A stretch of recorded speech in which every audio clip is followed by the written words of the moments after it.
buenos días, buenas tardes y buenas noches. Soy Javier y esto es Soberanía Holística. Y bueno, este vídeo para mí es bastante especial porque voy a abordar esta lucha que tenemos algunos, muchos, contra la banca, bueno, de otra manera alternativa, en la que creo que es más difícil la defensa por parte del banco, ya que no vamos con artillería pesada, cláusulas abusivas, titulizaciones, bueno, todo esto que ya se encarga la justicia de poner palos en las ruedas y de crear jurisprudencia a favor de la banca. La línea que presento es mucho más sencilla. En mi opinión y a mi juicio creo que es más difícil oponerse, ya que si se opone contra la publicidad engañosa, que es lo que voy a presentar, se tendría que poner sobre toda la publicidad engañosa, ¿no?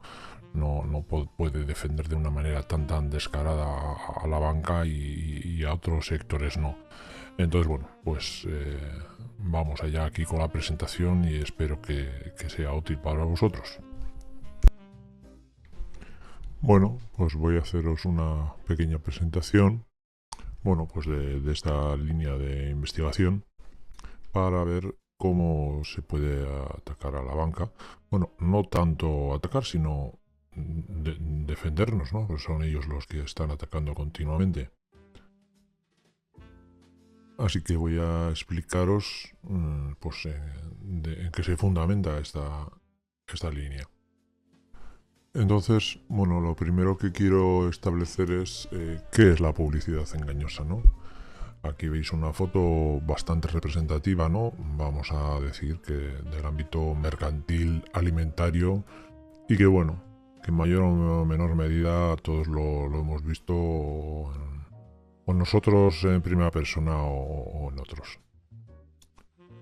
Entonces, ¿qué es la publicidad engañosa? Bueno, pues se define como aquella forma de publicidad que induce o puede inducir al error a sus destinatarios, afectando su comportamiento económico y que perjudica o puede perjudicar a un competidor. En términos generales, es cualquier mensaje publicitario que contiene información falsa o presenta verdades a medias, omisiones relevantes o exageraciones que llevan al consumidor a una percepción equivocada del producto o servicio. Y como veis, os he puesto un ejemplo del ámbito mercantil alimentario, pero también ocurre con el ámbito financiero. Aquí tenéis un ejemplo: Tribunal Supremo condena por publicidad engañosa a entidad que ofrecía productos financieros, ¿vale? ¿Por qué? Porque se estableció que efectivamente hubo una publicidad engañosa en las ofertas de préstamos. Aquí tenéis, pues bueno, un ejemplo de publicidad, ¿no? de un banco publicitando un préstamo hipotecario, pero ojo, la publicidad engañosa no sería lo mismo, pero cuando tú firmas un préstamo hipotecario ante notario, también pone ahí que hacen un préstamo, ¿no? Y vamos a ver si eso es engañoso o no. Mientras también vamos a ver aquí otro concepto, que es la competencia desleal, que según el artículo 5 de la ley 3/91 dice que se considera desleal por engañosa cualquier conducta que contenga información falsa o que, aun siendo veraz por su contenido o presentación, induzca o pueda producir error a los destinatarios y sea susceptible de alterar su comportamiento económico. También puede ser engañosa la publicidad que omite información esencial, presenta beneficios inexistentes, utiliza precios confusos o incompletos o atribuye cualidades que no corresponden al producto. Bueno, esto lo iremos viendo. ¿Qué leyes la regulan? Bueno, pues tenéis en primer lugar la ley 3/91 de competencia desleal, la ley 34/88 general de publicidad, el Real Decreto Legislativo 1/2007 del 16 de noviembre, por el que se aprueba el texto refundido de la Ley General para la Defensa de Consumidores y Usuarios, la Ley 34/2002 del 11 de julio de Servicios de la Sociedad de la Información, Y luego tenemos el derecho en la Unión Europea, con dos directivas, la Directiva 2005/29 y la Directiva 2006/114. Bueno, ahora vamos a ir poniendo pilares, luego iremos al desarrollo. Entonces, hemos desarrollado qué es la publicidad engañosa y ahora vamos a establecer qué es o cómo se define un préstamo. Entonces, préstamo se define como un contrato mediante el cual una persona prestamista entrega una cantidad de dinero u otro bien fungible a otra persona prestatario con la obligación de devolver esa misma cantidad en el futuro, normalmente en un plazo determinado y en muchos casos con el pago de intereses. Y aquí viene lo importante, el prestamista debe sufrir una disminución temporal de su patrimonio líquido, ¿vale? En términos económicos y financieros, siempre va a sufrir una disminución temporal de su patrimonio líquido, aunque no pierda la propiedad del dinero, sino que quede inmovilizado o indisponible durante el plazo del préstamo. Como ya os he comentado en otros vídeos, en un préstamo tiene que haber un traslado de capital del punto A al punto B, y el punto A, que es el prestatario, debe sufrir una merma económica. En este caso, temporal, porque luego se supone que va a ser de vuelta. Bien, siguiente punto importante.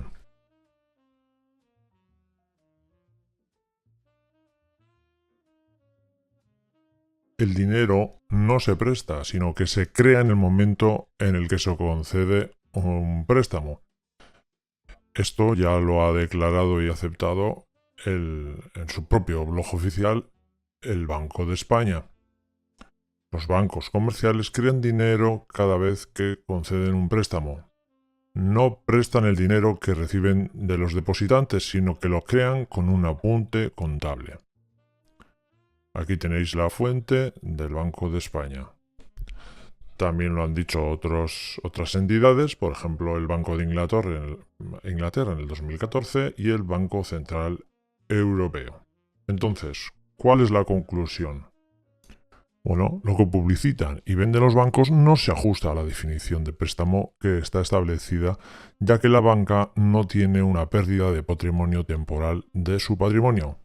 Cuando un banco concede un préstamo creando dinero de la nada mediante un apunte contable, no sufre una disminución de su patrimonio líquido ni pierde la disponibilidad de fondos propios. Por lo tanto, no cumple estrictamente con la definición clásica de préstamo civil.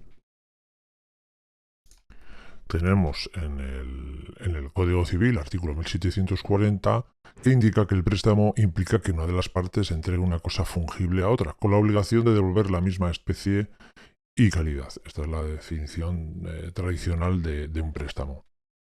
Y esto es lo que creemos, ¿no? Se presupone que el prestamista entrega algo que ya tenía, dinero u otro bien fungible, y por tanto durante el tiempo del préstamo pierde la disponibilidad de ese bien. Y de ahí vienen los intereses, por esa pérdida de patrimonio temporal durante un tiempo, para compensar esa pérdida.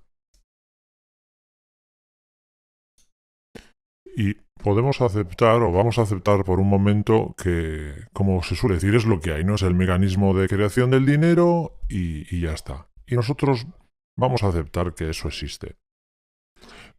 Pero el planteamiento que os estoy ofreciendo aquí es que aunque eso fuese legal, y a mi juicio no lo es, pero vamos a suponer que sí, hay una publicidad engañosa porque no están informando al consumidor de que efectivamente no es un préstamo como tal.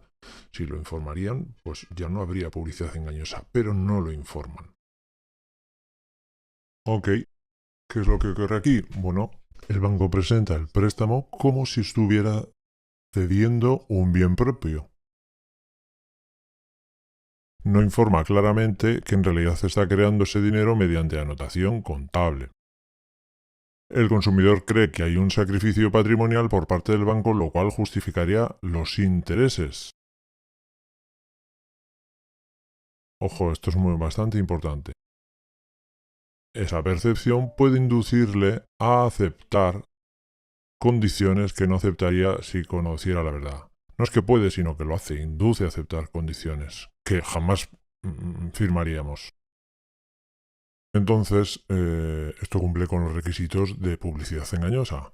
Induce al error, afecta a una decisión económica perjudica al consumidor y no informa adecuadamente de la verdadera naturaleza del producto. En conclusión, pues sí, se puede sostener jurídicamente que hay publicidad engañosa cuando un banco publicita un préstamo como si prestara fondos propios sin explicar que en realidad está creando dinero mediante un mecanismo contable sin sacrificio patrimonial.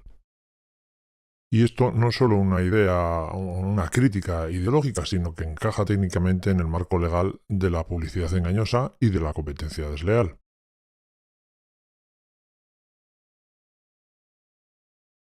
Pero es que todavía aún hay más. También tiene encaje legal en que sea delito socioeconómico contra el interés público, que es una conducta ilícita que atenta contra el orden económico o social, perjudicando a la colectividad, al sistema financiero, al mercado o a los bienes comunes, y que está tipificada como delito en la legislación penal. ¿Cuál es la definición jurídica general? Bueno, se trata de delitos cometidos en el ámbito económico empresarial, pero que trascienden al daño individual y afectan de manera significativa al interés general, la confianza pública o el buen funcionamiento de instituciones clave del Estado, como el sistema financiero, la hacienda pública o la competencia del mercado. En definitiva, esto evidentemente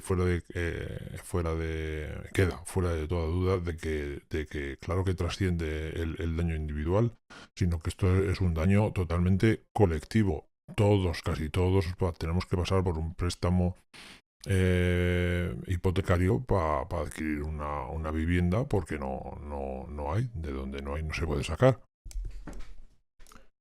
Y entonces, bueno, tenemos aquí ejemplos en el Código Penal también, ¿no? Que puede ser delito contra la hacienda pública y la seguridad social, delitos contra el mercado y los consumidores, por ejemplo, publicidad engañosa, alteración de precios, uso de información privilegiada, bueno. Blanqueo de capitales y financiación del terrorismo, estafa u otras defraudaciones, corrupción en los negocios, delitos societarios y de insolvencia punible, bueno. Esto es toda una gama de delitos que hay en el Código Penal y que habría que analizar en profundidad. Pero obviamente el delito contra el mercado y los consumidores es intachable.